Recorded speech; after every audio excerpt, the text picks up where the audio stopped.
दोस्तों, स्वागत है एक बार फिर से आपके अपने YouTube चैनल स्टडी प्लेटफॉर्म में। दोस्तों, आज की इस वीडियो में हम लोग आधुनिक भारत के इतिहास की सीरीज को आगे बढ़ाते हुए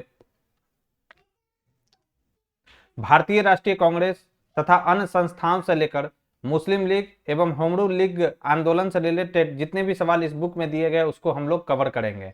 जैसे जैसे ये वीडियो आगे बढ़ेगा दोस्तों, आपके लिए क्वेश्चन का जो इम्पोर्टेंस है वो बढ़ता जाएगा, क्योंकि आप सभी को मालूम होगा कि आधुनिक भारत के इतिहास से रिलेटेड जो सवाल पूछे जाते हैं वो किसी भी गवर्नमेंट एग्जाम्स में काफ़ी ज़्यादा पूछे जाते हैं। तो वीडियो को पूरा पूरा वॉच करना है दोस्तों, स्किप कर कर इसको बिल्कुल नहीं देखना है।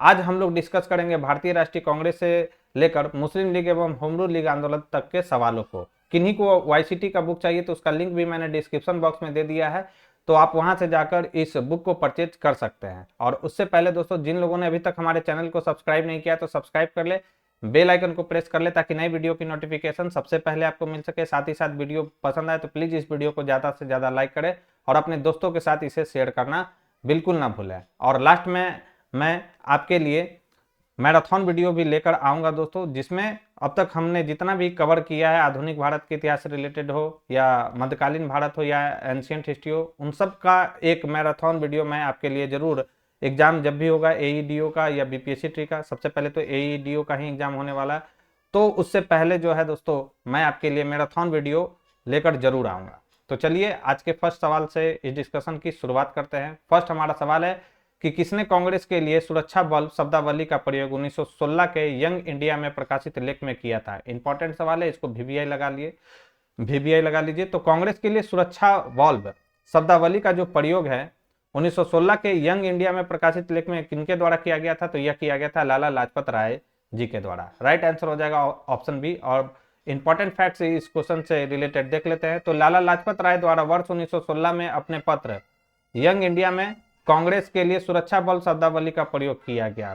इसके अनुसार ब्रिटिश सरकार द्वारा कांग्रेस के गठन को समर्थन दिया गया, जिससे भारतीयों में बढ़ती राष्ट्रीयता की भावना की चरम परिणति कोई बड़ी क्रांतिकारी घटना को घटित होने से रोका जा सके। तो ये कुछ महत्वपूर्ण फैक्ट्स है इस क्वेश्चन से रिलेटेड दोस्तों, जिसे आपको ध्यान में रखना है। बढ़ते हैं हम अपने नेक्स्ट क्वेश्चन की ओर। नेक्स्ट हमारा क्वेश्चन है कि कांग्रेस में उदारवादियों पर आक्षेप पर सुरक्षित बल सिद्धांत का किसने प्रयोग किया। देखिए, ये 2 बार सवाल आ चुका है। बीपीएससी हेडमास्टर में भी सवाल 2022 में पूछा गया था, और वही सवाल जो है बिहार बीएचओ एग्जाम जो कि 2024 में हुआ था उसमें ये सवाल आया हुआ है। तो इसका राइट आंसर क्या हो जाएगा? इसका राइट आंसर हो जाएगा लाला लाजपत राय। नेक्स्ट है कि किस मुद्दे पर सूरत में भारतीय राष्ट्रीय कांग्रेस का विभाजन हो गया था। तो याद रखना है कि स्वदेशी के मुद्दे पर जो है सूरत जो अधिवेशन हुआ था 1907 में, जिसकी अध्यक्षता के द्वारा की गई थी, रास बिहारी बोस जी के द्वारा किया गया था। तो स्वदेशी को लेकर जो है नरम दल और गरम दल में क्या हुआ था, कांग्रेस 2 गुटों में बढ़ गया था इस अधिवेशन में। राइट आंसर हो जाएगा ऑप्शन डी। तो स्वदेशी एवं बहिष्कार के मुद्दे पर भारतीय राष्ट्रीय कांग्रेस 1907 में अपने सूरत अधिवेशन में 2 धड़ों में विभाजित हो गया था। कांग्रेस गरमपंथी दल स्वदेशी आंदोलन को बंगाल के बाहर देश के अन्य क्षेत्रों में भी विस्तारित करना चाहता था, जबकि नरमपंथी जो दल थे इसे बंगाल तक ही सीमित रखना चाहते थे, जिसकी चरम अभिव्यक्ति 1907 के सूरत विभाजन के रूप में सामने आई, जिसकी अध्यक्षता किसने की थी? रास बिहारी बोस जी ने। नेक्स्ट हमारा सवाल है कि भारतीय राष्ट्रीय कांग्रेस के पहले अध्यक्ष कौन थे। सभी को मालूम होगा कि भारतीय राष्ट्रीय कांग्रेस के पहले अध्यक्ष कौन थे, तो ये थे डब्ल्यू.सी. बनर्जी, यानी उमेश चंद्र बनर्जी जो थे भारतीय राष्ट्रीय कांग्रेस के पहले अध्यक्ष थे। और इस सत्र का जो आयोजन है, ये डेट याद रखना है कब हुआ था, 28 दिसंबर 1885 को बंबई में हुआ था। कहां पर? बंबई में हुआ था। और इसमें 72 प्रतिनिधियों ने क्या किया था, इसमें भाग लिया था। नेक्स्ट है कि सुभाष चंद्र बोस कितनी बार भारतीय राष्ट्रीय कांग्रेस के अध्यक्ष चुने गए। इंपॉर्टेंट सवाल है। तो सुभाष चंद्र बोस कितनी बार जो है भारतीय राष्ट्रीय कांग्रेस के जो है अध्यक्ष चुने गए थे? 2 बार ये जो है भारतीय राष्ट्रीय कांग्रेस के अध्यक्ष चुने गए थे। हरिपुरा और त्रिपुरी जो अधिवेशन हुआ था, लगातार 2 बार जो है ये कांग्रेस के अध्यक्ष चुने गए थे सुभाष चंद्र बोस जी। तो सुभाष चंद्र बोस 2 बार भारतीय राष्ट्रीय कांग्रेस के अध्यक्ष चुने गए थे। पहली बार 1938 में कांग्रेस के हरिपुरा अधिवेशन में, और दूसरी बार जो है 1939 में त्रिपुरी अधिवेशन में अध्यक्ष चुने गए थे। किंतु कांग्रेस के भीतर वैचारिक मतभेद के कारण बोस ने इस्तीफा दे दिया, और राजेंद्र प्रसाद, ये इंपॉर्टेंट है कि जब इन्होंने इस्तीफा दिया था तो कौन अध्यक्ष कांग्रेस के बने थे, तो याद रखना है राजेंद्र प्रसाद जी जो है अध्यक्ष बनाए गए थे कांग्रेस के। इंपॉर्टेंट ये सब फैक्ट्स है दोस्तों। नेक्स्ट है कि भारतीय राष्ट्रीय कांग्रेस का द्वितीय अधिवेशन कहां पर हुआ था। तो भारतीय राष्ट्रीय कांग्रेस का जो द्वितीय अधिवेशन हुआ था वह हुआ था कलकत्ता में। कब हुआ था? 1886 ईस्वी में। और इसकी अध्यक्षता किनके द्वारा किया गया था? तो याद रखना दादा भाई नौरोजी जी के द्वारा ये जो है इसकी अध्यक्षता किया गया था दोस्तों, द्वितीय जो कांग्रेस का अधिवेशन हुआ था कलकत्ता में। और इन्हें grand old man of India के नाम से भी हम लोग जानते हैं। नेक्स्ट है कि भारतीय राष्ट्रीय कांग्रेस के दूसरे अधिवेशन की अध्यक्षता किसने की थी? तो किसने किया था? दादा भाई नौरोजी जी ने। कब? 1886 में। कहां पर यह अधिवेशन हुआ था? तो यह अधिवेशन हुआ था दोस्तों कहां पर? यह हुआ था कलकत्ता में। नेक्स्ट है कि 1922 ईस्वी में चित्तरंजन दास की अध्यक्षता में भारतीय राष्ट्रीय कांग्रेस का अधिवेशन कहां पर हुआ था? तो 1922 ईस्वी में चित्तरंजन दास की अध्यक्षता में भारतीय राष्ट्रीय कांग्रेस का अधिवेशन कहां पर हुआ था? तो यह हुआ था गया में। बिहार के गया में हुआ था यह अधिवेशन। याद रखना है आपको। कब? तो 26 से 31 दिसंबर 1922 ईस्वी को चित्तरंजन दास की अध्यक्षता में भारतीय राष्ट्रीय कांग्रेस का यह राष्ट्रीय अधिवेशन गया में संपन्न हुआ था। मार्च 1923 ईस्वी में क्या होता है? स्वराज पार्टी की स्थापना किया जाता है। किनके द्वारा? चित्तरंजन दास के द्वारा और मोतीलाल नेहरू के ने किया था। कहां पर? इलाहाबाद में। और चित्तरंजन दास इसके अध्यक्ष बनते हैं और मोतीलाल नेहरू जो है क्या बनाए जाते हैं? तो याद रखना है सचिव बनते हैं इसके स्वराज पार्टी के। तो दोनों इंपॉर्टेंट फैक्ट्स हैं। नेक्स्ट है कि 1932 में जो पूना पैक्ट हुआ था, पूना पैक्ट के बाद हरिजन सेवक संघ की स्थापना हुई। इसके अध्यक्ष कौन थे? तो 1932 में पहली बात तो आपको याद रखना है कि पूना पैक्ट कब हुआ था? 1932 में। और इसके बाद जो है हरिजन सेवक संघ की स्थापना हुई थी और इसके अध्यक्ष कौन बनाए गए थे? तो याद रखना है घनश्याम दास बिरला जी जो थे इसके अध्यक्ष बनाए गए थे हरिजन सेवक संघ के। राइट आंसर हो जाएगा सी। इंपॉर्टेंट फैक्ट्स देखते हैं। तो पूना पैक्ट के बाद गांधी जी द्वारा स्थापित संगठन अखिल भारतीय अस्पृश्यता निवारण संघ जो वर्ष 1933 से हरिजन सेवक संघ के नाम से जाना गया, इसके प्रथम संस्थापक अध्यक्ष कौन थे? तो घनश्याम दास बिरला जी थे। इस संस्था द्वारा हरिजन नामक साप्ताहिक पत्र का प्रकाशन किया जाता था दोस्तों। तो ये भी पॉइंट आपको ध्यान में रखना है। नेक्स्ट, निम्नलिखित में से किस नेता ने 1906 में कलकत्ता कांग्रेस अधिवेशन की अध्यक्षता की थी? तो 1906 में जो कांग्रेस का अधिवेशन हुआ था कलकत्ता में, इसकी अध्यक्षता किसके द्वारा किया गया था? तो इसकी अध्यक्षता जो है दादा भाई नौरोजी जी के द्वारा किया गया था। तो इसका राइट आंसर हो जाएगा उपयुक्त में से कोई नहीं, याद रखना है। राइट आंसर हो जाएगा ई। और इसी अधिवेशन में आपको इंपॉर्टेंट फैक्ट्स क्या याद रखना है? पहली बार जो है स्वराज शब्द का प्रयोग किया गया था। पूछेगा आपसे कि पहली बार जो है स्वराज शब्द का जो प्रयोग है किस अधिवेशन में किया गया था कांग्रेस के? तो याद रखना है 1906 में जो कलकत्ता में अधिवेशन हुआ था जिसकी अध्यक्षता दादा भाई नौरोजी जी ने की थी, उसी में पहली बार स्वराज शब्द का प्रयोग किया गया था। नेक्स्ट है कि 1890 में कलकत्ता विश्वविद्यालय की पहली महिला स्नातक ने कांग्रेस अधिवेशन को संबोधित किया था, वह कौन थी? ये आपसे सवाल पूछा गया है। तो यह थी कादामनी गांगुली। ये 1890 में कलकत्ता विश्वविद्यालय की पहली महिला स्नातक हुई थी और ये कांग्रेस अधिवेशन को ये क्या करती हैं? संबोधित करती हैं। तो कादाम्बनी गांगुली का जो जन्म होता है वो जुलाई 1861 में बिहार के भागलपुर में हुआ था। ठीक है। 1883 ईस्वी में वह कलकत्ता मेडिकल कॉलेज में दाखिला लेने वाली पहली महिला थी।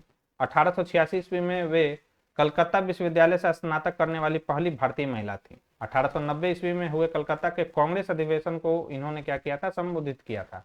इस प्रकार कांग्रेस अधिवेशन को संबोधित करने वाली पहली भारतीय महिला कौन थी? तो कादाम्बनी गांगुली थी। इंपॉर्टेंट फैक्ट्स है और इंपॉर्टेंट क्वेश्चन भी है जिसे आपको ध्यान में रखना है। नेक्स्ट है हमारा सवाल कि भारतीय राष्ट्रीय कांग्रेस का पहला अधिवेशन कहाँ हुआ था? तो भारतीय राष्ट्रीय कांग्रेस का पहला अधिवेशन बम्बई में हुआ था 1885 ईस्वी में और इसकी अध्यक्षता किनके द्वारा किया गया था? तो वोमेश चंद्र बनर्जी जी के द्वारा किया गया था, यानी WC बनर्जी के नाम से भी हम इन्हें जानते हैं।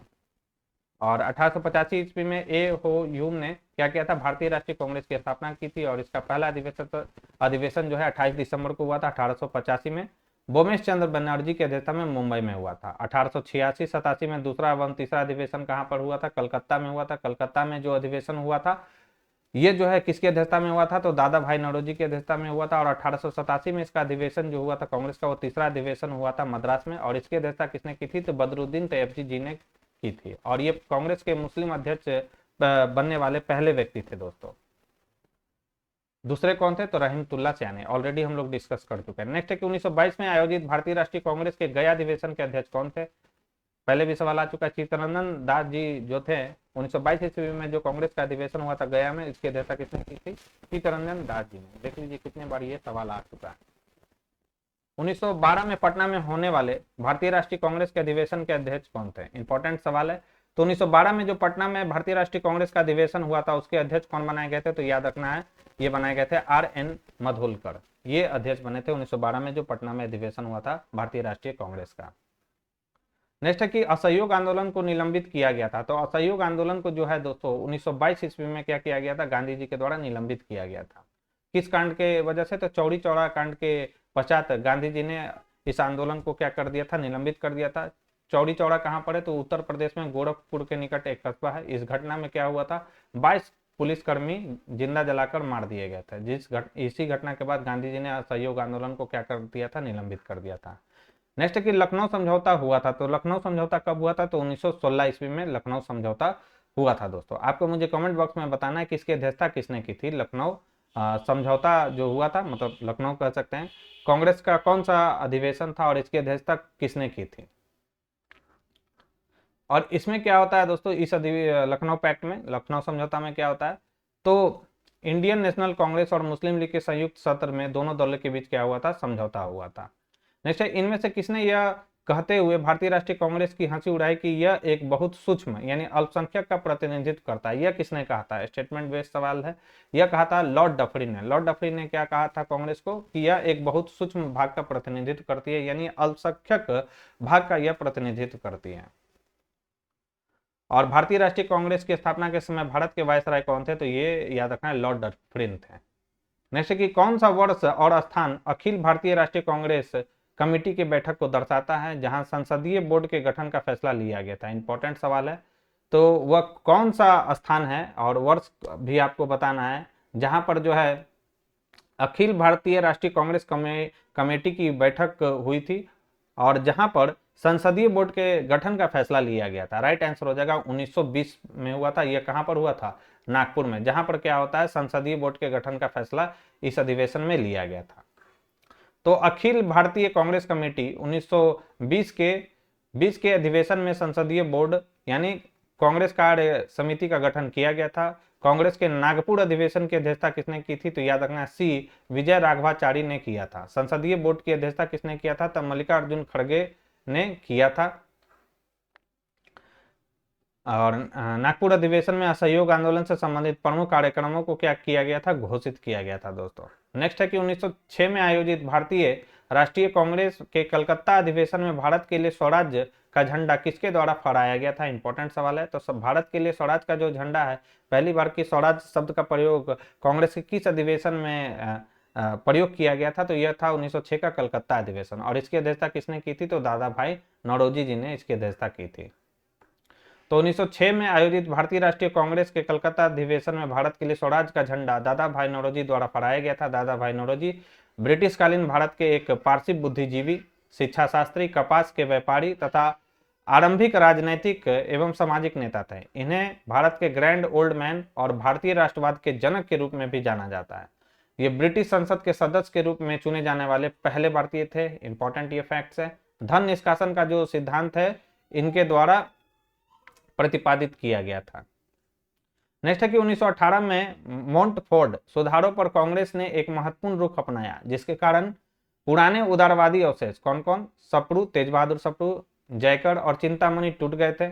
जिन्होंने गठन किसका किया था, ये सवाल पूछा गया था। इनके द्वारा जो है तेज बहादुर सप्रू, जयकर और चिंतामणि जी के द्वारा इंडियन नेशनल लिबरल फेडरेशन की स्थापना की गई थी दोस्तों। इंपॉर्टेंट सवाल है, VVIS को कर लीजिए। तो 8 जुलाई 1918 को मॉन्टेग्यू चेम्सफोर्ड रिपोर्ट प्रकाशित हुई, जिसमें कहा गया था कि ब्रिटिश शासन का लक्ष्य स्वशासित संस्थाओं का क्रमिक विकास करना है। कांग्रेस ने इसे असंतोषजनक एवं निराशापूर्ण माना। 17 अगस्त 1918 को सुरेंद्र नाथ बनर्जी के नेतृत्व में नरमपंथी नेताओं कौन कौन थे, तेज बहादुर सप्रू, MR जयकर और चिंतामणि ने रिपोर्ट का क्या किया था, स्वागत किया। और कांग्रेस से अलग होकर राष्ट्रीय उदारवादी संघ, जिसे हम लोग नेशनल लिबरल लीग के भी नाम से जानते हैं, का गठन इनके द्वारा किया जाता है, जो बाद में अखिल भारतीय उदारवादी संघ यानी इंडियन नेशनल लिबरल फेडरेशन के रूप में प्रसिद्ध हुआ। उदारवादियों ने मोंटफोर्ड घोषणा को भारत का क्या कहा था, मैग्ना कार्टा कहा था दोस्तों। और ये सभी के सभी इंपॉर्टेंट फैक्ट्स है, याद रखेंगे आप सभी लोग। नेक्स्ट है कि किसकी अध्यक्षता के अंतर्गत मार्च 1940 में रामगढ़ में, जो कि वर्तमान में कहां पर है, झारखंड में, भारतीय राष्ट्रीय कांग्रेस का 53वां अधिवेशन हुआ था। तो रामगढ़ में जो अधिवेशन हुआ था 1940 में, मार्च 1940 में, उसकी अध्यक्षता किसने की थी, तो मौलाना अबुल कलाम आजाद जी ने की थी। और ये कौन सा अधिवेशन था, तो 53वां अधिवेशन था। तो ये भी पॉइंट आपको ध्यान रखना है, 2 बार ये सवाल आ चुका है, देख लीजिए। तो कांग्रेस के 53वें अधिवेशन का आयोजन दामोदर नदी के तट पर रामगढ़, जो कि कहां पर है, रांची में 1940 में किया गया, जिसकी अध्यक्षता मौलाना अबुल कलाम आजाद ने की थी, जो 1940 से 1945 के दौरान अध्यक्ष के पद पर बने रहे। और कांग्रेस के सबसे लंबे समय तक अध्यक्ष बनने वाले कौन व्यक्ति थे, तो याद रखना है मौलाना अबुल कलाम आजाद जी थे। नेक्स्ट है कि भारतीय राष्ट्रीय कांग्रेस ने किस सत्र में पूर्ण स्वाधीनता का प्रस्ताव पारित किया था। तो भारतीय राष्ट्रीय कांग्रेस ने किस सत्र में पूर्ण स्वाधीनता का जो है प्रस्ताव पारित किया था, तो यह था 1929 का लाहौर अधिवेशन, जिसकी अध्यक्षता किनके द्वारा किया जाता है, पंडित जवाहरलाल नेहरू जी के द्वारा इसकी अध्यक्षता किया जाता है। और पहली बार पूर्ण स्वाधीनता का जो प्रस्ताव है इसी अधिवेशन में जो है दोस्तों पारित किया जाता है। तो जवाहरलाल नेहरू की अध्यक्षता में दिसंबर 1929 में भारतीय राष्ट्रीय कांग्रेस का वार्षिक अधिवेशन तत्कालीन पंजाब प्रांत की राजधानी कहां पर हुआ था, लाहौर में हुआ था। इसी ऐतिहासिक अधिवेशन में कांग्रेस ने पूर्ण स्वराज का घोषणा पत्र तैयार किया था तथा इसे कांग्रेस का मुख्य लक्ष्य घोषित किया गया। जवाहरलाल नेहरू को अध्यक्ष बनाने में गांधी जी ने निर्णायक भूमिका निभाई थी। नेक्स्ट है 1929 ईस्वी में लाहौर में आयोजित भारतीय राष्ट्रीय कांग्रेस के अधिवेशन का अध्यक्ष कौन थे, याद रखना है कौन अध्यक्ष थे इसके, तो पंडित जवाहरलाल नेहरू जी जो थे इसके अध्यक्ष थे। नेक्स्ट है कि भारतीय राष्ट्रीय कांग्रेस की प्रथम महिला अध्यक्ष कौन थी, याद रखना है कि भारतीय राष्ट्रीय कांग्रेस की जो प्रथम महिला अध्यक्ष थी वो थी श्रीमती एनी बेसेंट। लेकिन प्रथम भारतीय पूछा जाए कि कौन थी, कि भारतीय राष्ट्रीय कांग्रेस की प्रथम भारतीय महिला अध्यक्ष कौन थी, तब आपका आंसर हो जाएगा सरोजिनी नायडू। कानपुर में जो अधिवेशन हुआ था उसी अधिवेशन में जो है सरोजिनी नायडू को जो है अध्यक्ष बनाया गया था। कब हुआ था, 1925 में जो कांग्रेस का कानपुर अधिवेशन हुआ था उसमें जो है सरोजिनी नायडू अध्यक्ष थी उसकी, और ये कांग्रेस के अध्यक्ष बनने वाली प्रथम भारतीय महिला थी दोस्तों। लेकिन प्रथम महिला अध्यक्ष पूछे तो कौन थी, तो याद रखना है एनी बेसेंट। देख लीजिए ये सवाल जो है कितने बार आ चुका है। तो एनी बेसेंट भारतीय राष्ट्रीय कांग्रेस की पहली महिला अध्यक्ष थी। इन्होंने 1917 ईस्वी में कलकत्ता में कांग्रेस के 32वें अधिवेशन की अध्यक्षता की थी। सरोजिनी नायडू 1925 में कानपुर अधिवेशन की अध्यक्षता करने वाली प्रथम भारतीय महिला थी। ज्ञात हो कि भारतीय राष्ट्रीय कांग्रेस की स्थापना ए.ओ. हिम द्वारा 28 दिसंबर 1885 ईस्वी को बंबई स्थित गोकुल दास तेजपाल संस्कृत कॉलेज में हुआ था। ये कॉलेज का नाम भी आपको याद रखना पूछा जाता है। और इसके पहले अध्यक्ष कौन थे, डब्ल्यू.सी. बनर्जी थे। नेक्स्ट है कि नरमपंथियों द्वारा उपयोग में लाई गई प्रार्थना याचिका और विरोध की पद्धति को गरम दल के नेताओं ने डैश का नाम दिया था, तो याद रखना है इससे क्या नाम दिया था, गरम दल ने भिक्षावृत्ति की राजनीति कहा था गरम दल के नेताओं ने। तो 1905 ईस्वी तक भारत के राष्ट्रीय आंदोलन पर उन लोगों का वर्चस्व था जिनको प्रायः नरमपंथी राष्ट्रवादी व उदारवादी कहा जाता था। ये उदारवादी नेता संवैधानिक तरीकों से ही भारत की स्वतंत्रता प्राप्त करना चाहते थे, क्योंकि अंग्रेजों की न्यायप्रियता में इनकी घोर आस्था थी। इसलिए उदारवादी नेता अपनी मांगे प्रार्थना पत्रों, प्रतिवेदनों, स्मरण पत्रों एवं शिष्टमंडलों के द्वारा सरकार के सम्मुख प्रस्तुत करते थे। इनके इसी लचीलेपन और संयत व्यवहार के कारण उग्रपंथी नेताओं ने इसे राजनीतिक भिक्षावृत्ति की संज्ञा प्रदान की थी। नेक्स्ट है कि भारतीय राष्ट्रीय कांग्रेस के प्रथम मुस्लिम अध्यक्ष कौन थे। मैंने बताया है कि भारतीय राष्ट्रीय कांग्रेस के प्रथम मुस्लिम अध्यक्ष बदरुद्दीन तैयबजी जी थे। 1887 में जब मद्रास में अधिवेशन होता है उसकी अध्यक्षता जो है किसके द्वारा किया जाता है, तो बदरुद्दीन तैयबजी जी के द्वारा किया जाता है। और ये जो है अधिवेशन कांग्रेस का तीसरा अधिवेशन था, ये भी पॉइंट आपको याद रखना है। सूरत जो विभाजन हुआ था 1907 के बाद भारतीय राष्ट्रीय कांग्रेस पर किसका नियंत्रण हुआ था, तो सूरत जो विभाजन हुआ था 1907 में, उसके बाद भारतीय राष्ट्रीय कांग्रेस पर जो है किसका नियंत्रण हुआ था, तो याद रखना है नरमपंथी का। राइट आंसर हो जाएगा ऑप्शन सी।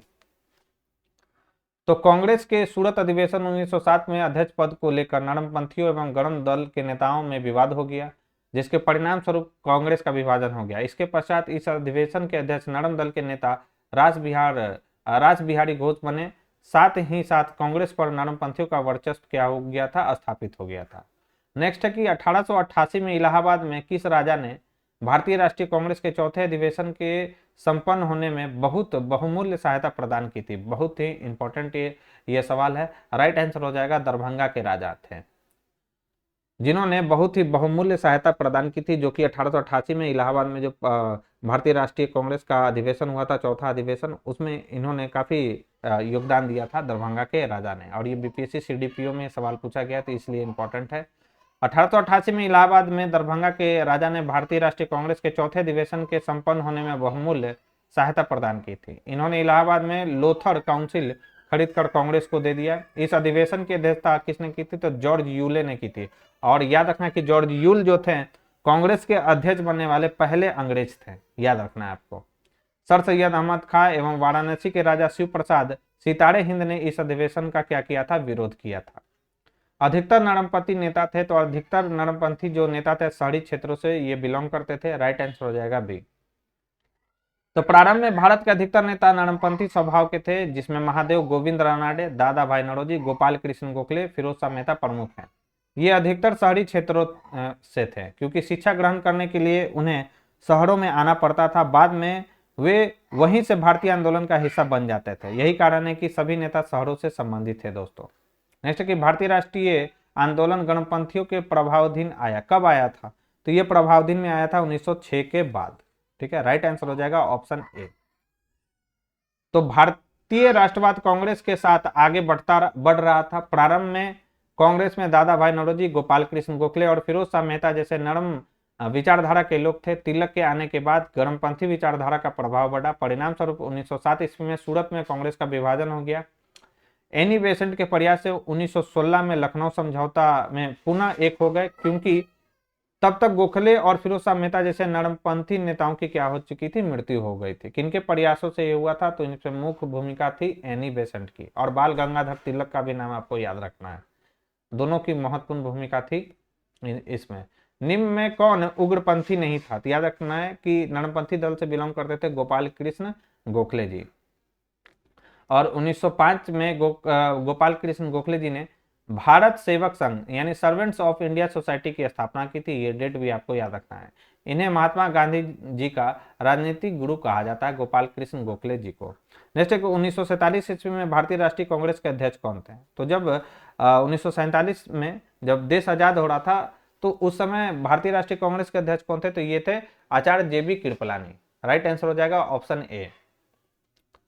तो आचार्य जेबी कृपलानी कांग्रेस के मेरठ में आयोजित 54वें अधिवेशन कौन सा था? याद रखना है, यह अधिवेशन हुआ था मेरठ में, और ये 54वां अधिवेशन था। नवंबर 1946 में अध्यक्ष बने, जो भारत के स्वतंत्रता के समय कांग्रेस के अध्यक्ष थे। इन्होंने नवंबर 1947 में इस्तीफा दे दिया। फिर राजेंद्र प्रसाद को क्या बनाया गया? अध्यक्ष पद के लिए चुना गया था। और ये इंपॉर्टेंट फैक्ट्स आपके लिए हो जाता है कि जब जेबी कृपलानी जी ने इस्तीफा दिया तो कांग्रेस के अध्यक्ष कौन बने थे? तो राजेंद्र प्रसाद बने थे। और वहां पर याद कीजिए, वहां पर भी जब सुभाष चंद्र बोस इस्तीफा देते हैं तो कांग्रेस के अध्यक्ष कौन बनाए जाते हैं? तो राजेंद्र प्रसाद जी ही बनाए जाते हैं।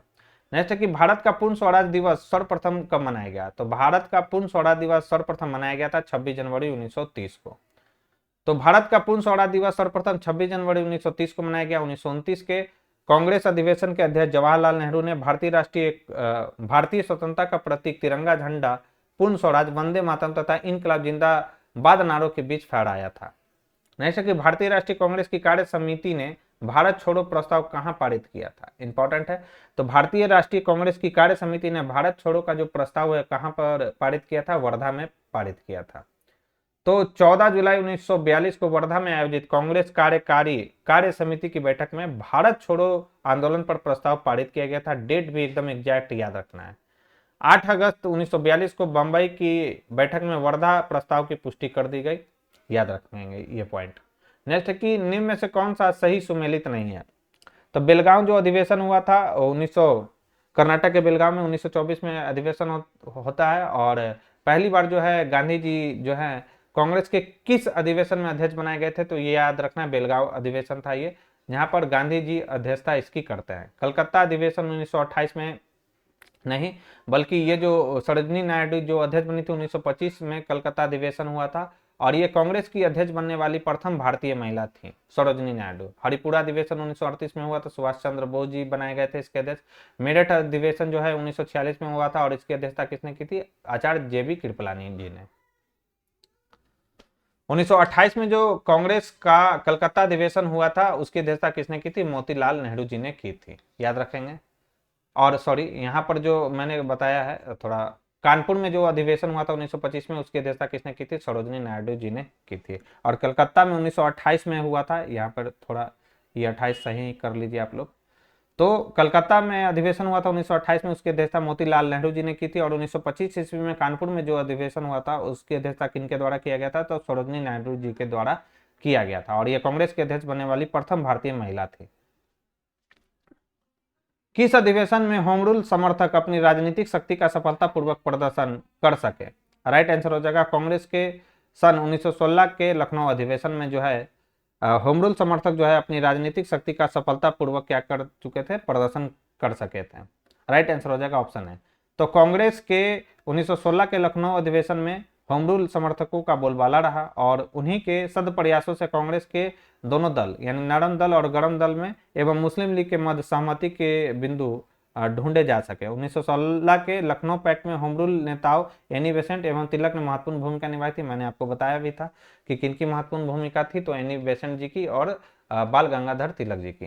नेक्स्ट कि गदर क्रांति छिड़ने का सबसे महत्वपूर्ण कारण क्या था? तो गदर क्रांति छिड़ने का सबसे महत्वपूर्ण कारण था कामागाटा मारू की घटना, जो कि कब होता है, तो यह होता है 1914 में। इंपॉर्टेंट फैक्ट्स देख लेते हैं इस क्वेश्चन से। तो 1914 ईस्वी में घटित कामागाटा मारू प्रकरण के अंतर्गत कनाडा सरकार ने उन भारतीयों पर कनाडा में घुसने पर प्रतिबंध लगा दिया जो भारत से सीधे कनाडा ना आया हो। उस समय नौ परिवहन इतना विकसित नहीं था कि किसी एक नौका से इतनी दूर की यात्रा बगैर किसी पड़ाव के ही की जा सके, परंतु 1913 ईस्वी में कनाडा के उच्चतम न्यायालय ने अपने एक निर्णय के अंतर्गत ऐसे 35 भारतीयों को देश में घुसने का अधिकार दिया जो सीधे भारत से नहीं आए थे। इस निर्णय से उत्साहित होकर भारत के गुरदीप सिंह ने क्या किया था, कामागाटा मारू नामक एक जहाज को किराए पर लेकर उन 376 यात्रियों को बैठाकर कनाडा के बंदरगाह वैंकूवर की ओर प्रस्थान किया। तट पर पहुंचने के पश्चात कनाडा की पुलिस ने भारतीयों को घेराबंदी कर उन्हें देश में घुसने से मना कर दिया था। भारत की ब्रिटिश सरकार ने जहाज को सीधे कलकत्ता लाने का आदेश दिया। जहाज के बजबज पहुंचने पर जो है यात्रियों एवं पुलिसों के मध्य झड़प हुई, जिसमें बहुत सारे जो है भारतीयों की जानें भी गई थी दोस्तों इस घटना में। नेक्स्ट है कि भारतीय राष्ट्रीय कांग्रेस की स्थापना की थी। तो भारतीय राष्ट्रीय कांग्रेस की स्थापना ए.ओ. ह्यूम ने की थी। कब? 1885 में। कौन उस समय वायसराय थे? तो लॉर्ड डफरिन उस समय वायसराय थे। और भारतीय राष्ट्रीय कांग्रेस की स्थापना के विचार लॉर्ड डफरिन के मस्तिष्क की उपज थी। 1885 में इंडियन नेशनल कांग्रेस का प्रथम अधिवेशन जो है उमेश चंद्र बनर्जी की अध्यक्षता में कहाँ पे होता है? बंबई में होता है। होम रूल लीग आंदोलन की प्रणेता एनी बेसेंट 1917 ईस्वी में कांग्रेस की प्रथम महिला अध्यक्ष बनती हैं ये। और दिसंबर 1883 में सूर्यनाथ बनर्जी ने भारतीय राष्ट्रीय कांग्रेस कॉन्फ्रेंस का, याद रखना है, 1883 में सूर्यनाथ बनर्जी जी के द्वारा भारतीय राष्ट्रीय कॉन्फ्रेंस का गठन किया जाता है। जैसे कि भारतीय राष्ट्रीय कांग्रेस के संस्थापक कौन थे? तो याद रखना असैनिक सेवक थे जिनका नाम क्या था? ए.ओ. ह्यूम था। जैसे कि भारतीय राष्ट्रीय कांग्रेस की स्थापना किस वर्ष हुई थी? तो भारतीय राष्ट्रीय कांग्रेस की जो स्थापना 1885 ईस्वी में हुआ था दोस्तों। राइट आंसर हो जाएगा ऑप्शन सी। नेक्स्ट हमारा सवाल है कि स्वराज मेरा जन्मसिद्ध अधिकार है और इसे मैं लेकर रहूंगा, यह वक्तव्य किससे संबंधित है? तो यह वक्तव्य जो है बाल गंगाधर तिलक जी से संबंधित है। राइट आंसर हो जाएगा ऑप्शन डी। और ये जो है उपयुक्त कथन का औपचारिक रूप से प्रयोग कांग्रेस के लखनऊ अधिवेशन 1916 में किया गया था। तो ये भी पॉइंट आपको ध्यान में रखना है। नेक्स्ट, निम्नलिखित में से किस नेता ने 1906 में कलकत्ता कांग्रेस अधिवेशन की अध्यक्षता की थी? रिपीटेड सवाल है। दादा भाई नौरोजी जी थे जिन्होंने कलकत्ता अधिवेशन की अध्यक्षता की थी। कब? 1906 में जो हुआ था कलकत्ता में अधिवेशन। और पहली बार जो है स्वराज शब्द का जो प्रयोग है इसी अधिवेशन में किया गया था। इस अधिवेशन में क्या होता है कि स्वदेशी आंदोलन, बहिष्कार, राष्ट्रीय शिक्षा और स्वशासन से संबंधित 4 प्रस्ताव पारित किए गए थे। नेक्स्ट, निम्नलिखित में से कौन सा नेता कांग्रेस के गरम दल से संबंधित था?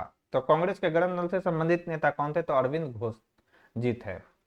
तो अरविंद घोष कांग्रेस के गरम दल के नेता थे। इनका जो जन्म है 15 अगस्त 1872 ईस्वी को कलकत्ता में हुआ था। इन्होंने पांडिचेरी में एक आश्रम स्थापित किया तथा वेद, उपनिषद ग्रंथों आदि पर इन्होंने क्या किया था? टीका लिखा था दोस्तों। जैसे कि भारत छोड़ो आंदोलन का नेतृत्व किया था। तो भारत छोड़ो आंदोलन का नेतृत्व किया था किसने? तो याद रखना है इनमें से किसी ने भी जो है भारत छोड़ो आंदोलन का नेतृत्व नहीं किया था। आइए इंपॉर्टेंट फैक्ट देखना है।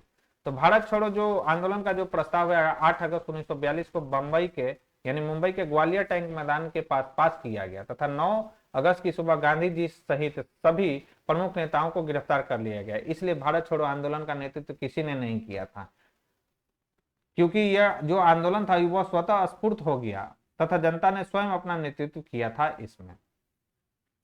नेक्स्ट है कि राष्ट्रीय आंदोलन में निम्न में से किसको नरम दलीय के तौर पर नहीं जाना जाता है? तो बाल गंगाधर तिलक जी को नरम दल नहीं बल्कि गरम दल का नेता इन्हें माना जाता है। तो नरम दलीय नेता दादा भाई नौरोजी, एमजी रनाडे यानी महादेव गोविंद रनाडे, गोपाल कृष्ण गोखले आदि थे। बाल गंगाधर तिलक, लाला लाजपत राय, विपिन चंद्र पाल जिन्हें लाल बाल पाल के नाम से भी जाना जाता है, गर्म दलीय नेता थे ये लोग। इन तीनों का दृढ़ विश्वास था कि विदेशी शासन चाहे कितना भी अच्छा हो परंतु वह स्वशासन का स्थान कभी भी नहीं ले सकता है। नरम दलीय नेताओं का विश्वास था कि कांग्रेस को भारतीय प्रशासन में धीरे धीरे सुधारों के लिए संवैधानिक आंदोलन करना चाहिए। जैसे कि भारतीय राष्ट्रीय कांग्रेस का 1937 का अधिवेशन बिहार के किस शहर में हुआ था? तो याद रखना है, तो 1937 में जो है बिहार में नहीं, अब तो झारखंड में ही होगा। तो 1937 में जो हुआ था ये, तो पहली बात की ये 1937 का जो अधिवेशन हुआ था बिहार में नहीं हुआ था, यह जो हुआ था फैजपुर में हुआ था। कहां पर? फैजपुर में। फैजपुर में हुआ था 1937 में, जो कि कहां पर है? ये महाराष्ट्र में, इसलिए इस क्वेश्चन में जो है स्टार लगा हुआ है दोस्तों। ठीक है। तो भारतीय राष्ट्रीय कांग्रेस का 1936 में जो अधिवेशन होता है लखनऊ में होता है। इसकी अध्यक्षता पंडित जवाहरलाल नेहरू जी के द्वारा की जाती है। भारतीय राष्ट्रीय कांग्रेस का 1937 का जो अधिवेशन होता है फैजपुर में हुआ था और इसकी भी अध्यक्षता किसने की थी? तो पंडित जवाहरलाल नेहरू जी ने की थी। यह पहला अवसर था जब कांग्रेस का अधिवेशन किसी छोटे नगर यानी गांव में हुआ था। कौन था यह गांव में होने वाला अधिवेशन? तो यह था फैजपुर। इसकी अध्यक्षता किसने की थी? पंडित जवाहरलाल नेहरू जी ने की थी। 1938 का जो कांग्रेस अधिवेशन सुभाष चंद्र बोस की अध्यक्षता में गुजरात के हरिपुरा में हुआ था। और 1939 में भी अध्यक्ष बनते हैं त्रिपुरी में कौन? सुभाष चंद्र बोस, लेकिन इस्तीफा दे देते हैं और बाद में अध्यक्ष कौन बनाए जाते हैं? तो राजेंद्र प्रसाद जी। नेक्स्ट है कि सत्ता हस्तांतरण के समय निम्नलिखित राज्यों में से एक में कांग्रेस दल का पूर्ण विकसित संगठन था। कौन था वो? याद रखना है मैसूर। मैसूर में जो था कांग्रेस दल का पूर्ण विकसित संगठन था सत्ता हस्तांतरण के समय। इंपॉर्टेंट सवाल है ये। तो सत्ता हस्तांतरण के समय मैसूर रियासत में कांग्रेस दल पूर्ण विकसित संगठन था। हैदराबाद, मैसूर, कश्मीर जैसी रियासतों का आकार तो कई यूरोपीय देशों के बराबर था। रियासतों में एक सामान्य बात यह थी कि ये सभी अंग्रेजी हुकूमत की संप्रभुता को मानती थी। मैसूर, हैदराबाद, बड़ौदा, जामनगर, इंदौर, नवानगर तथा काठियावाड़ और दक्कन की रियासतों में राज्य जन कॉन्फ्रेंस का गठन हुआ था। कांग्रेस ने 1920 के नागपुर अधिवेशन में एक प्रस्ताव पारित कर रियासतों के राजाओं से तुरंत उत्तरदायी सरकार के गठन की मांग की। साथ ही साथ कांग्रेस ने रियासतों की जनता को कांग्रेस का सदस्य बनने की अनुमति दी। राजाओं ने विलय दस्तावेज पर दस्तखत कर दिए। सिर्फ हैदराबाद ने ही स्वतंत्र रहने का गंभीर प्रयत्न किया था दोस्तों। 1947 के भारतीय राष्ट्रीय कांग्रेस के दिल्ली अधिवेशन की अध्यक्षता किसने की थी? तो इसकी अध्यक्षता किसने की थी? तो याद रखना है राजेंद्र प्रसाद जी ने की थी। बहुत ही ये वीवीआई सवाल है दोस्तों, इंपॉर्टेंट सवाल है ये। तो वर्ष 1947 के भारतीय राष्ट्रीय कांग्रेस के दिल्ली अधिवेशन की अध्यक्षता राजेंद्र प्रसाद द्वारा की गई थी। लेकिन 1947 में स्वतंत्रता प्राप्ति के समय जो थे जेबी कृपलानी कांग्रेस के अध्यक्ष थे, इसीलिए कई लोग इसका आंसर जो है जेबी कृपलानी लगाएंगे। लेकिन दिल्ली जब अधिवेशन हुआ था तो इसकी अध्यक्षता किसने की थी? डॉक्टर राजेंद्र प्रसाद जी ने की थी। अब यहाँ पर देख लेते कौन कौन सा इंपॉर्टेंट अधिवेशन है। जैसे 44वां अधिवेशन लाहौर में हुआ था 1929 में, जिसकी अध्यक्षता किसने की थी? पंडित जवाहरलाल नेहरू जी ने की थी। 53वां अधिवेशन रामगढ़ में हुआ था 1940 में, जिसकी अध्यक्षता जो है रामगढ़ कहाँ पे है? रांची में है, झारखंड में। तो मौलाना अब्दुल कलाम आजाद जी इसके अध्यक्ष बनाए जाते हैं। और 54वां अधिवेशन मेरठ में हुआ था 1946 में, जिसकी अध्यक्षता किसने की थी? जेबी कृपलानी जी ने की थी। और 55वां अधिवेशन जयपुर में आजादी के बाद होता है 1948 में, जिसकी अध्यक्षता किसने की थी? तो डॉक्टर पटाभी सीतारामैया जी इसके अध्यक्ष बनाए जाते हैं। इंपॉर्टेंट है ये सब। कांग्रेस के नरम दल के नेताओं की आंदोलन की पद्धति क्या थी? तो याद रखना है राज वामबद्ध आंदोलन था नरम दल के नेताओं की आंदोलन की पद्धति। राइट आंसर होगा बी। तो कांग्रेस के नरम दल के नेताओं की जो आंदोलन की प्रमुख पद्धति राजवामबद्ध आंदोलन था यानी कॉन्स्टिट्यूशनल एगिटेशन था। प्रशासन ने में भारतीयों की भागीदारी तथा जनता में राजनीतिक जागरूकता उत्पन्न करना था। अनुकूल प्रविघटन यानी पैसिव रेजिस्टेंस उग्रवादियों की मुख्य मांगे थी दोस्तों। नेक्स्ट कि भारतीय राष्ट्रीय कांग्रेस के प्रथम अधिवेशन में कितने प्रतिनिधियों ने भाग लिया था? तो 72 प्रतिनिधियों ने भाग लिया था और सभी के सभी वकील ही थे। कहां पर यह हुआ था? तो गोकुल दास तेजपाल संस्कृत कॉलेज में हुआ था, याद रखना है। और इसकी अध्यक्षता किसने की थी? तो डब्ल्यू.सी. बनर्जी जी ने की थी। जबकि महासचिव कौन बनाए गए थे? तो ए.ओ. ह्यूम जो है इसके महासचिव बनाए गए थे। नेक्स्ट है कि 20वीं सदी के प्रारंभिक वर्षों में कांग्रेस में विभाजन की प्रक्रिया शुरू हुई। राइट आंसर हो जाएगा कांग्रेस आंदोलन की रणनीतियों पर, कांग्रेस आंदोलन के दो उद्देश्यों पर और कांग्रेस आंदोलन में लोगों की भागीदारी पर जो है कांग्रेस में विभाजन की जो प्रक्रिया स्टार्ट हुई थी। राइट आंसर हो जाएगा ऑप्शन डी। तो 20वीं सदी के पहले दशक में यानी 1905 से 1907 के बीच कांग्रेस के गर्मपंथियों और नरमपंथियों के पारस्परिक जो है मतभेद उत्पन्न हो गए थे, जिसका मुख्य कारण कांग्रेस द्वारा चलाए जा रहे आंदोलन की रणनीति, उद्देश्य और आंदोलन की प्रसार या विस्तार को लेकर विवाद था, जिसकी वजह से 1907 में कांग्रेस का सूरत अधिवेशन में विभाजन दो गुटों में हो गया था, नरम दल और गरम दल में। नेक्स्ट के रिक्त स्थानों की पूर्ति कीजिए। नेहरू रिपोर्ट डैश की अध्यक्षता में एक कमेटी द्वारा तैयार किया गया था और इसका विषय क्या था। तो नेहरू जो रिपोर्ट है दोस्तों वह मोतीलाल नेहरू की जो अध्यक्षता में जो है हुआ था और एक कमेटी द्वारा यह तैयार किया गया था नेहरू रिपोर्ट। और इसका विषय क्या था, इसका विषय था भारत में संवैधानिक व्यवस्था। ये बहुत ही वीवीआई सवाल है दोस्तों। तो भारतीय सचिव यानी इसका राइट आंसर क्या हो जाएगा, सी हो जाएगा। अब इंपॉर्टेंट फैक्ट देखते हैं। भारत सचिव लॉर्ड बर्केन हेड ने 24 नवंबर 1927 को यह चुनौती दी कि भारतीय ऐसा संविधान बनाए जो सभी दलों का मान्य हो। भारतीय नेताओं ने इस चुनौती को स्वीकार करते हुए 10 मई 1928 को मोतीलाल नेहरू की अध्यक्षता में एक 7 सदस्यीय समिति की स्थापना की। याद रखना है, इंपॉर्टेंट है ये, जिसे भारत के संविधान के सिद्धांतों का निर्धारण करना था। 10 अगस्त 1928 को नेहरू रिपोर्ट प्रस्तुत की गई थी। सारे के सारे डेट इंपॉर्टेंट है क्योंकि बीपीएससी में जो है डेट एग्जैक्ट भी पूछा जाता है, तो ये सारे के सारे डेट आपको याद रखना है दोस्तों।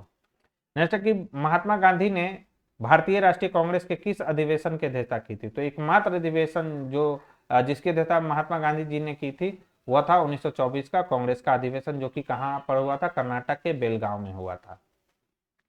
गांधी जी केवल, अभी मैंने बताया था, इसी सम्मेलन में कांग्रेस और मुस्लिम लीग दोनों अलग हो गए थे। याद रखना है, कांग्रेस और मुस्लिम लीग जो है 1916 में समझौता हुआ था, वो दूसरी बार कब अलग होते हैं, तो 1924 में जो कांग्रेस का जो 39वां था अधिवेशन कहाँ पर हुआ था, कर्नाटक के बेलगांव में। इसी में क्या होता है, कांग्रेस और मुस्लिम लीग दोनों अलग हो गए थे। भारतीय राष्ट्रीय कांग्रेस ने मौलिक अधिकारों का प्रस्ताव किस अधिवेशन में पारित किया। तो 1931 में कराची में कांग्रेस का अधिवेशन होता है, जिसकी अध्यक्षता किनके द्वारा की जाती है, तो सरदार वल्लभ भाई पटेल जी के द्वारा अध्यक्षता इसकी की जाती है, कराची अधिवेशन की। और इसी में क्या होता है, मौलिक अधिकारों का जो प्रस्ताव है पारित किया जाता है। कब हुआ था, 29 मार्च को। इस अधिवेशन में गांधी जी ने कहा था, गांधी मर सकता है परंतु गांधीवाद हमेशा जिंदा रहेगा। ठीक है, यानी गांधी मर सकता है किंतु गांधीवाद हमेशा जिंदा रहेगा। कांग्रेस के किस अधिवेशन में गांधी जी ने यह बात कहा था, तो कराची अधिवेशन में। कब हुआ था, 1931 में। अध्यक्ष कौन थे, सरदार वल्लभ भाई पटेल जी इसके अध्यक्ष थे। किसने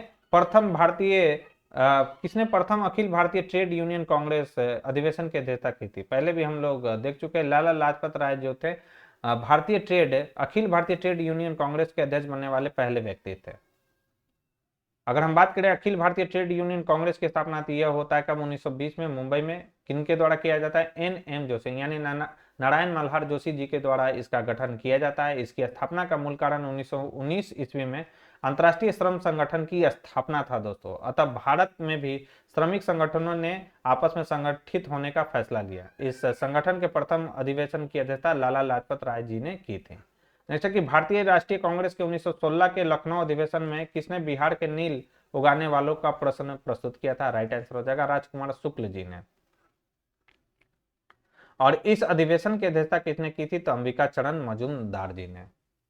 नेक्स्ट है कि किस वर्ष में एक भारतीय महिला भारतीय राष्ट्रीय कांग्रेस के अध्यक्ष बनी थी। राइट आंसर हो जाएगा, भारतीय महिला कब बनी थी, तो 1925 में जो कानपुर में अधिवेशन हुआ था उसकी अध्यक्षता सरोजिनी नायडू जी करती हैं और यह कांग्रेस की अध्यक्ष बनने वाली प्रथम भारतीय महिला थी। नेक्स्ट है कि इंडियन नेशनल कांग्रेस की प्रथम महिला अध्यक्ष कौन थी। तो इंडियन नेशनल कांग्रेस की प्रथम महिला अध्यक्ष श्रीमती एनी बेसेंट जी थी, जो 1917 में जो कलकत्ता में अधिवेशन हुआ था उसकी अध्यक्षता इन्हीं के द्वारा किया गया था। नेक्स्ट है कि भारतीय राष्ट्रीय कांग्रेस के 27वें सम्मेलन की अध्यक्षता किसने की थी। तो भारतीय राष्ट्रीय कांग्रेस का जो 27वां अधिवेशन हुआ था वो हुआ था 1912 में और इसकी अध्यक्षता किसने की थी, तो आर.एन. माधोलकर जी ने की थी। दो बार ये सवाल आ चुका है। कहां पर हुआ था, ये हुआ था बांकीपुर, जो कि कहां पर है, पटना में। नेक्स्ट है कि सन 1938 में भारतीय राष्ट्रीय कांग्रेस के अध्यक्ष निर्वाचित हुए थे। तो सन 1938 में भारतीय राष्ट्रीय कांग्रेस के हरिपुरा का नाम आपने सुना होगा। तो कहाँ पर ये गुजरात में, और इसकी अध्यक्षता किसने की थी, तो याद रखना है सुभाष चंद्र बोस जी ने। और इस अधिवेशन में राष्ट्रीय योजना समिति का गठन किया गया था, इंपॉर्टेंट फैक्ट है ये, जिसके अध्यक्ष के रूप में पंडित जवाहरलाल नेहरू को नियुक्त किया गया। मौलाना अबुल कलाम आजाद 1940 में, 53वें अधिवेशन के अध्यक्ष आचार्य जेवी कृपलानी 1946 में, 54वें अधिवेशन के अध्यक्ष तथा पटाभी सीतारामैया 1948 में, 55वें अधिवेशन के अध्यक्ष चुने गए थे। नेक्स्ट के 1897 के भारतीय राष्ट्रीय कांग्रेस के अमरावती अधिवेशन को किसने 3 दिवसीय तमाशा कहा था? बहुत इंपॉर्टेंट है, बहुत ही इंपॉर्टेंट है ये सवाल, कि 1897 के भारतीय राष्ट्रीय कांग्रेस के अमरावती जो अधिवेशन हुआ था उसमें 3 दिवसीय तमाशा किनके द्वारा कहा गया था? तो यह कहा गया था अश्विनी कुमार दत्त जी के द्वारा। राइट आंसर हो जाएगा option C. British House of Commons में चुने जाने वाले दादा भाई नौरोजी प्रथम भारतीय थे जिन्होंने इस दल की टिकट पर चुनाव लड़ा था। तो याद रखना है इन्होंने उदारवादी दल की टिकट पर चुनाव लड़ा था, और ये ब्रिटिश हाउस ऑफ कॉमन्स में चुने जाने वाले प्रथम भारतीय थे। ये पॉइंट तो ऑलरेडी हम लोग देख भी चुके हैं। नेक्स्ट है कि 1905 ईस्वी में सर्वेंट ऑफ इंडिया सोसाइटी की स्थापना किसके द्वारा की गई थी? तो 1905 ईस्वी में सर्वेंट ऑफ इंडिया सोसाइटी की स्थापना गोपाल कृष्ण गोखले जी के द्वारा किया गया था। और महात्मा गांधी के राजनीतिक गुरु थे कौन? गोपाल कृष्ण गोखले जी। इसकी स्थापना महाराष्ट्र के पुणे में हुई थी। इसका उद्देश्य नौजवानों को सार्वजनिक जीवन के लिए प्रशिक्षित करना था। इस सोसाइटी के सदस्य आजीवन देश सेवा करने का वचन लेते थे। तो यहाँ पर हमने कांग्रेस से संबंधित सवालों को देखा। तो वीडियो पसंद आ रही हो तो वीडियो को लाइक और शेयर करना ना भूले। जो लोग हमारे चैनल से पहली बार जुड़े हैं तो चैनल को सब्सक्राइब कर ले, बेल आइकन को प्रेस कर ले, ताकि नए वीडियो की नोटिफिकेशन सबसे पहले आपको मिल सके। और किन्हीं को वाईसीटी का बुक चाहिए तो उसका लिंक भी मैंने डिस्क्रिप्शन बॉक्स में दे दिया है। कई सारे वहाँ पर बुक हैं जिनका जो ऑप्शनल है वो आप वहाँ से चूज कर सकते हैं जो पेपर है आपका, और परचेज कर सकते हैं। काफ़ी वाईसीटी की बुक जो है दोस्तों अच्छी है और इम्पॉर्टेंट भी है एग्जाम पॉइंट ऑफ व्यू से। अब हम लोग बंगाल विभाजन एवं स्वदेशी आंदोलन से रिलेटेड सवालों को देखेंगे। पहला कि प्रथम बार संघर्ष के तरीकों के रूप में स्वदेशी एवं बहिष्कार भारत में कब अपनाया गया?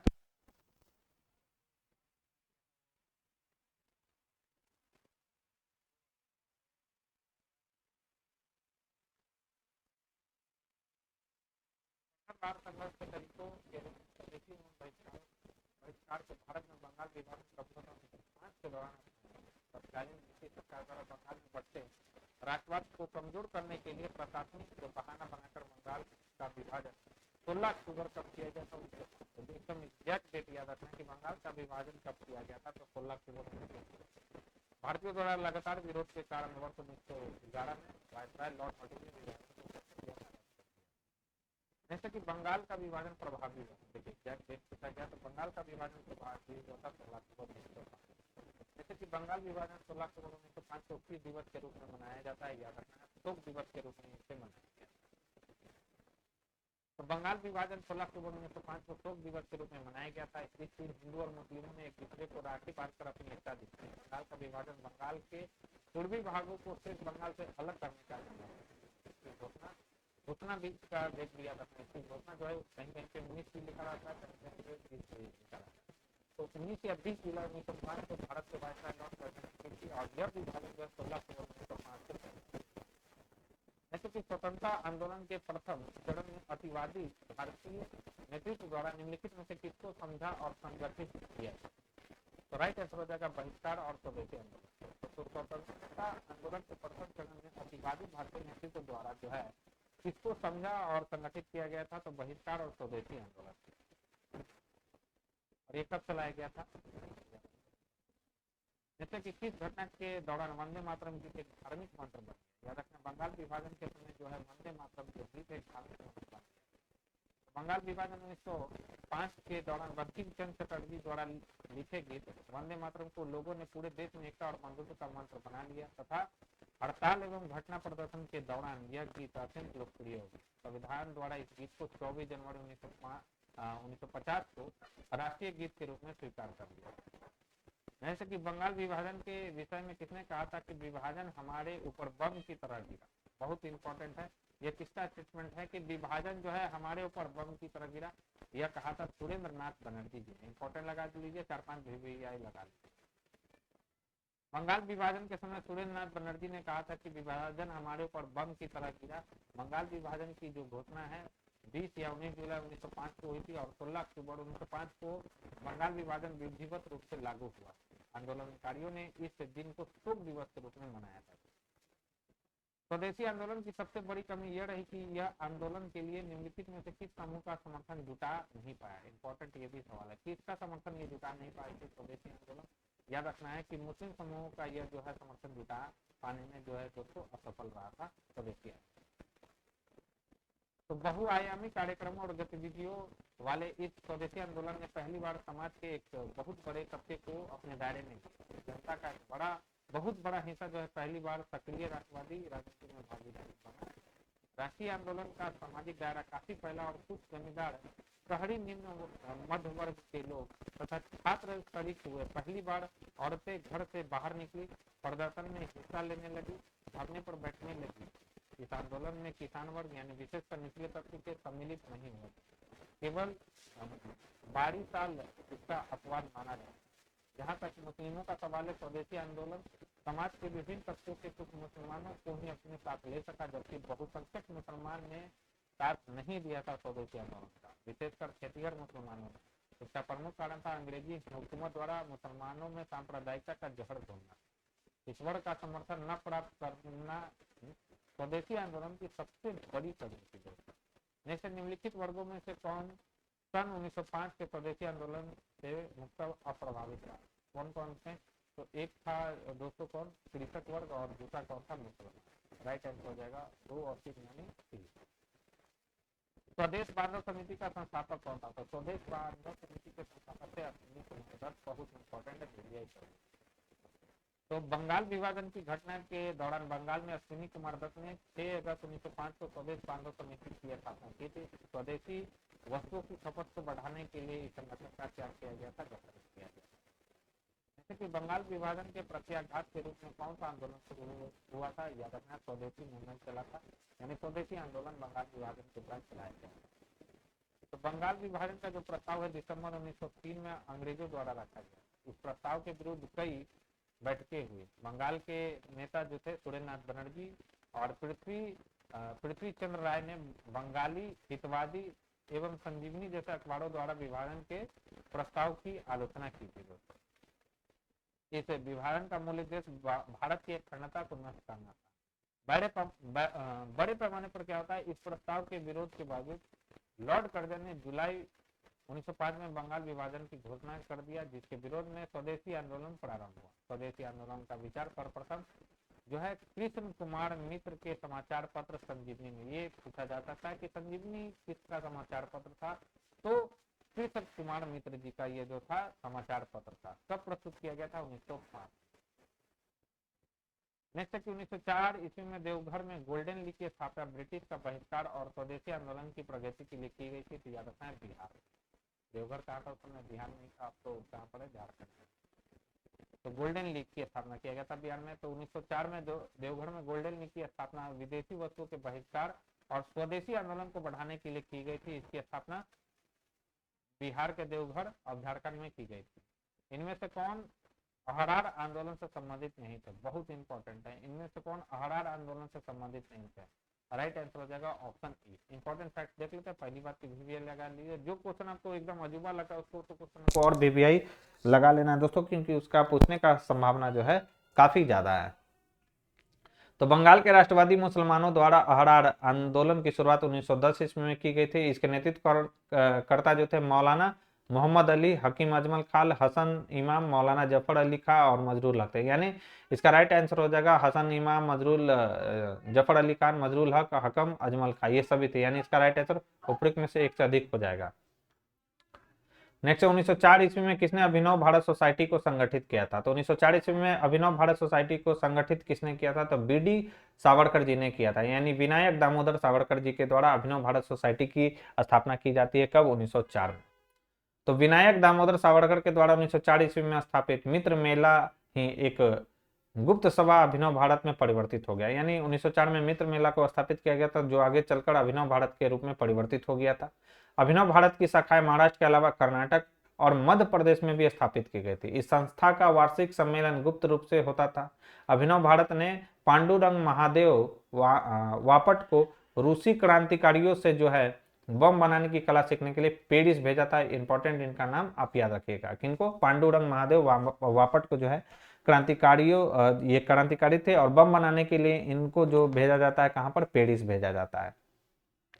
बिहार कांग्रेस कमेटी के पहले अध्यक्ष कौन थे? तो बिहार कांग्रेस कमेटी के पहले अध्यक्ष बने थे हसन इमाम। इंपॉर्टेंट लगा लीजिए, VVI लगा लीजिए इसको। बिहार कांग्रेस कमेटी के पहले अध्यक्ष कौन बनाए गए थे? हसन इमाम। तो 1909 ईस्वी में बिहार प्रदेश कांग्रेस कमेटी की स्थापना होती है। पहला पॉइंट तो आपको यही याद रखना है। बहुत मैं बार बार जिसको VVI बोलूँ वो समझिए कि आपके एग्जाम के लिए काफी ज्यादा इंपॉर्टेंट है। तो बिहार प्रदेश कांग्रेस कमेटी की जो स्थापना है वो कब होता है? 1909 में। कहां पर किया गया था? तो ये याद रखना है, सोनपुर में किया गया था। और इसका पहले अध्यक्ष जो बनाए जाते हैं, कौन बनाए जाते हैं? हसन इमाम इसके पहले अध्यक्ष बनाए गए थे। बॉम्बे 1918 में ही इन्हें अखिल भारतीय कांग्रेस के विशेष सत्र का भी अध्यक्ष चुना गया था दोस्तों।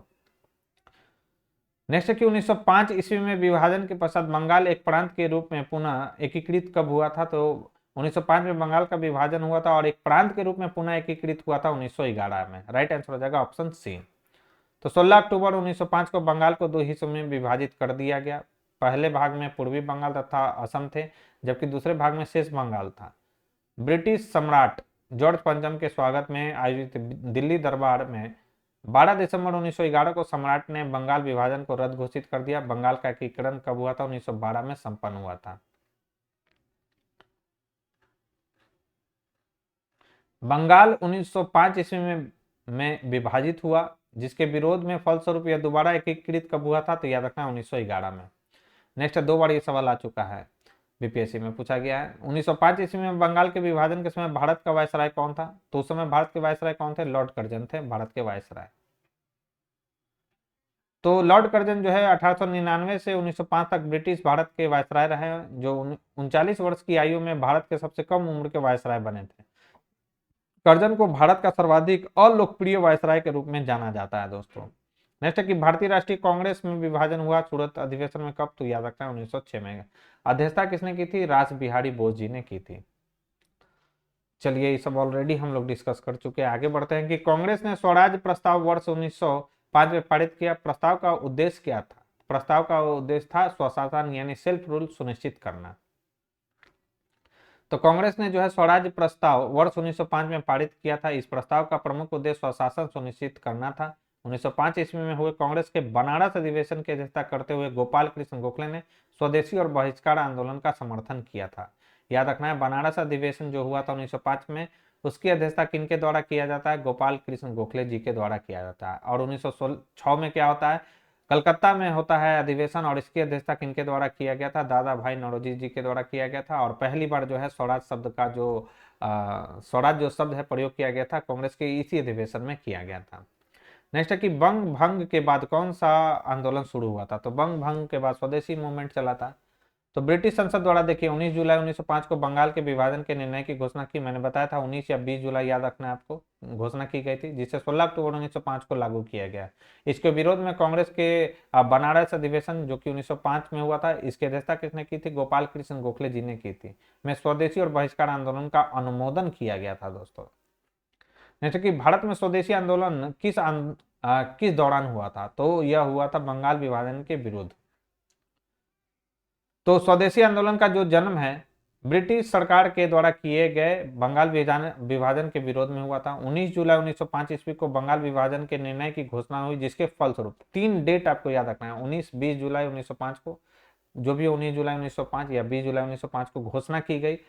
जो है स्वदेशी आंदोलन कब स्टार्ट हुआ ये याद रखना है। स्वदेशी आंदोलन स्टार्ट हुआ था 7 अगस्त 1905 को कलकत्ता में टाउन हॉल में स्वदेशी आंदोलन का जन्म हुआ था। ठीक है, ये एक दूसरा डेट हुआ।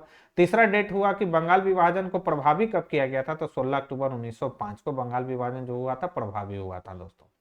इसे हम लोग बंग भंग विरोधी आंदोलन के नाम से जानते हैं। नेक्स्ट है कि बंगाल विभाजन की घोषणा कब हुई? देखिए बंगाल विभाजन की घोषणा होती है 19 जुलाई 1905 को। इसके विरोध में बंग भंग विरोधी आंदोलन कब चलाया जाता है? तो 7 अगस्त 1905 को बंग भंग विरोधी आंदोलन चलाया जाता है। और जो है प्रभावी कब होता है बंगाल विभाजन? तो याद रखना है ये जो प्रभावी होता है ये होता है 16 अक्टूबर 1905 को। तीनों डेट आपको याद रखना है दोस्तों।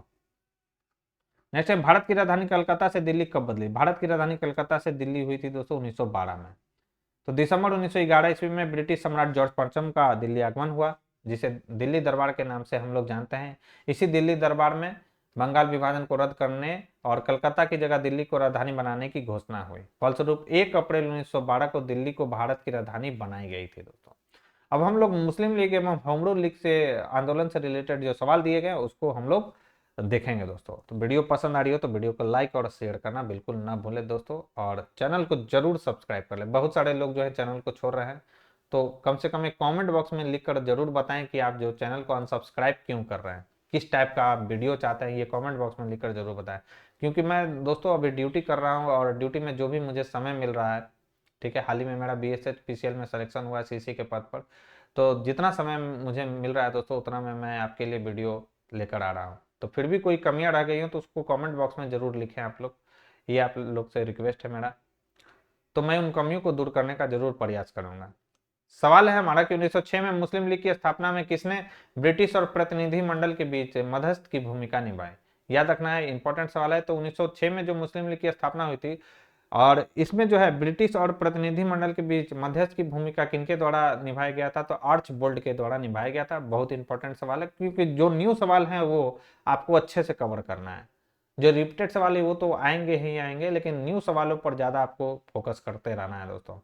1906 में मुस्लिम लीग की स्थापना में अलीगढ़ मुस्लिम विश्वविद्यालय के तत्कालीन प्रधानाचार्य आर्चबोल्ड ने ब्रिटिश सरकार तथा मुस्लिम प्रतिनिधि मंडल के बीच मध्यस्थता की, जिसके परिणाम स्वरूप 30 दिसंबर 1906 को मुस्लिम लीग का गठन हुआ। आर्चबोल्ड लगातार मुस्लिम लीग के नेताओं जैसे कौन कौन थे, तो मोहसिनुल मुल्क थे, आगा खां थे, नवाब सलीमुल्लाह थे, एवं ब्रिटिश सरकार के प्रतिनिधि जैसे बेप फील्ड फुलर थे, इल्लप स्मिथ थे, हरकोट बटलर आदि के संपर्क में रहते हुए शिमला बैठक में ये जो है शामिल हुए थे। ऑल इंडिया मुस्लिम लीग ने किस वर्ष अलग पाकिस्तान की मांग का प्रस्ताव रखा, बहुत इंपॉर्टेंट है, VVI कर लीजिए।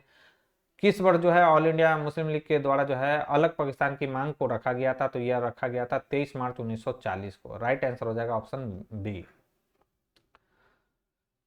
नेक्स्ट है कि 1915 में होम रूल लीग किसने प्रारंभ किया था। तो 1915 में जो होम रूल लीग प्रारंभ किया गया था वो किसके द्वारा किया गया था, एनी बेसेंट जी के द्वारा किया गया था। राइट आंसर हो जाएगा बी।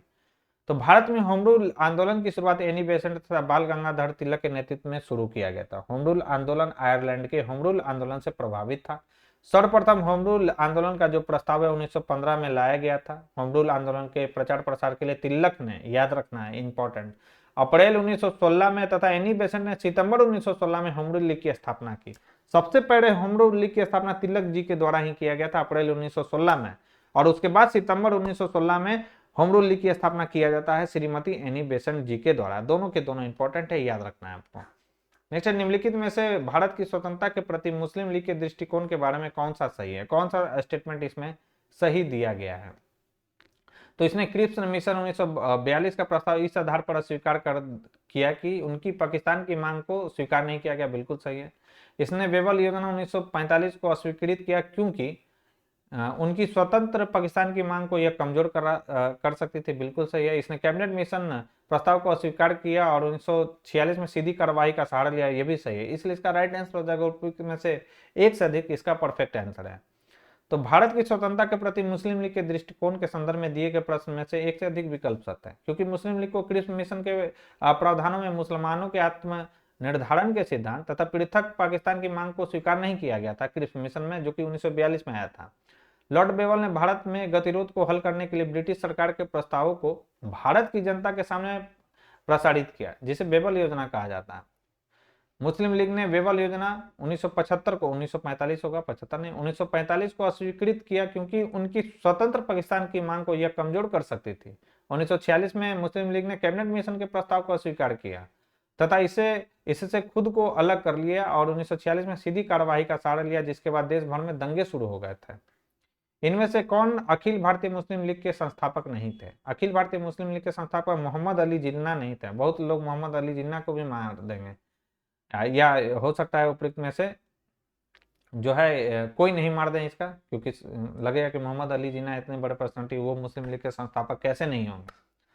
तो याद रखना मोहम्मद अली जिन्ना जो थे अखिल भारतीय मुस्लिम लीग के संस्थापक नहीं थे। कौन कौन थे? तो याद रखना है मुस्लिम लीग की जो स्थापना होती है ढाका के नवाब सलीम मुल्ला खा होते हैं इसमें शामिल, वकार उल मुल्क हैं तथा मोहसिन उल मुल्क के द्वारा 30 दिसंबर 1906 को ढाका में की गई थी, जबकि मोहम्मद अली जिन्ना इसकी स्थापना के पश्चात इससे जुड़े थे।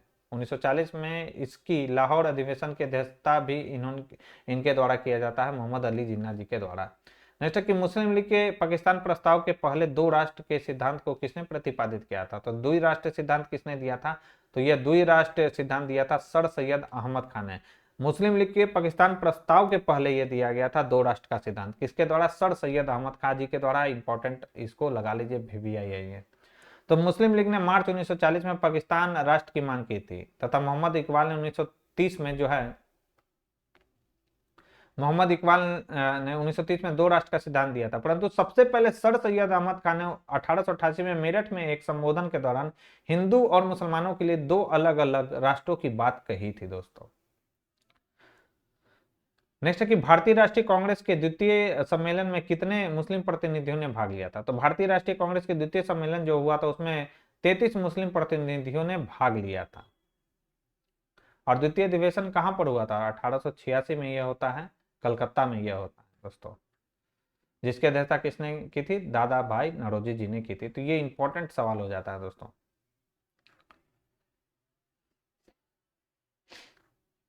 नेक्स्ट, मुस्लिम लीग ने अपना वार्षिक अधिवेशन नियमित रूप से आरंभ किया था। तो मुस्लिम लीग ने अपना वार्षिक जो अधिवेशन है नियमित रूप से 1925 से स्टार्ट किया था। 1906 में स्थापना होता है, लेकिन छिटपुट ये अधिवेशन इनका होता है, लेकिन 1925 से इनका लगातार अधिवेशन होता रहा मुस्लिम लीग का। और इसका पहला अधिवेशन होता है, जिसका पहला अधिवेशन कब होता है? 1907 में। मुस्लिम लीग का वार्षिक अधिवेशन नियमित रूप से 1925 में प्रारंभ होता है। नेक्स्ट, निम्नलिखित में से किसका योगदान होम रूल लीग की स्थापना में नहीं था? तो किसका योगदान होम रूल लीग की स्थापना में नहीं था? तो TS ऑलकॉट का नहीं था, बाल गंगाधर तिलक जी का था, एनी बेसेंट जी का था, M सुब्रमण्यम अय्यर जी का भी था होम रूल लीग की स्थापना में, लेकिन TS ऑलकॉट का कोई इसमें रोल नहीं था। तो एनी बेसेंट ने पहले भारतीय राष्ट्रीय कांग्रेस के माध्यम से होम रूल चलाने का प्रस्ताव किया। बाल गंगाधर तिलक ने 28 अप्रैल 1916 ईस्वी में बेलगांव के सम्मेलन में होम रूल लीग के गठन की घोषणा की। TS Olcott home rule league की स्थापना से संबंधित नहीं थे, बल्कि थियोसॉफिकल सोसाइटी से यह संबंधित है, TS ऑलकॉट। नेक्स्ट है हमारा सवाल है हमारा कि होम रूल आंदोलन भारत के स्वतंत्रता संग्राम के एक नए चरण के आरंभ का द्योतक है, क्योंकि क्यों है ये स्वतंत्रता संग्राम के नए चरण के आरंभ का द्योतक होम रूल आंदोलन? क्योंकि इसने क्या किया था कि इसने देश के सामने स्वशासन की एक ठोस योजना रखी थी होम रूल आंदोलन ने। तो होम रूल आंदोलन जिसका उद्देश्य था कि ब्रिटिश साम्राज्य के अधीन रहते हुए संवैधानिक तरीके से स्वशासन को प्राप्त किया जाए। इसके प्रमुख नेता थे बाल गंगाधर तिलक और श्रीमती एनी बेसेंट। तिलक ने स्वशासन प्राप्ति हेतु 28 अप्रैल 1916 ईस्वी को बेलगांव में होम रूल लीग की स्थापना की थी। इनके द्वारा स्थापित लीग का प्रभाव जो है कर्नाटक, महाराष्ट्र, बंबई को छोड़कर मध्य प्रांत और बराड़ तक फैला था। तिलक ने मई 1917 में नासिक में लीग की वर्षगांठ मनाई। भारत आकर एनी बेसेंट ने साप्ताहिक पत्र कॉमनवेल्थ का 2 जनवरी 1914 ईस्वी को तथा दैनिक जो पत्र था ये साप्ताहिक था कॉमनवेल्थ, और दैनिक कौन था? तो न्यू इंडिया था। इसका जो प्रकाशन कब प्रारंभ करती हैं श्रीमती एनी बेसेंट जी? तो 14 जुलाई 1914 ईस्वी को इसका प्रकाशन इनके द्वारा प्रारंभ किया जाता है, जिसमें न्यू इंडिया का प्रमुख योगदान रहा था। इन पत्रों के माध्यम से एनी बेसेंट ने भारतीयों में स्वतंत्रता एवं राजनीतिक भावनाओं को जागृत किया। इन्होंने भारत में आयरलैंड की तरह सितंबर 1916 ईस्वी में मद्रास में होम रूल लीग की स्थापना की थी तथा जॉर्ज अरुंडेल को लीग का सचिव बनाया था। ये इंपॉर्टेंट है। अडियार में लीग का मुख्यालय स्थापित किया गया था श्रीमती एनी बेसेंट जी के द्वारा। पूछेगा आपसे कि जो सितंबर 1916 ईस्वी में मद्रास में होम रूल लीग की स्थापना की गई थी एनी बेसेंट जी के द्वारा, उसके सचिव कौन बनाए गए थे? तो जॉर्ज अरुंडेल।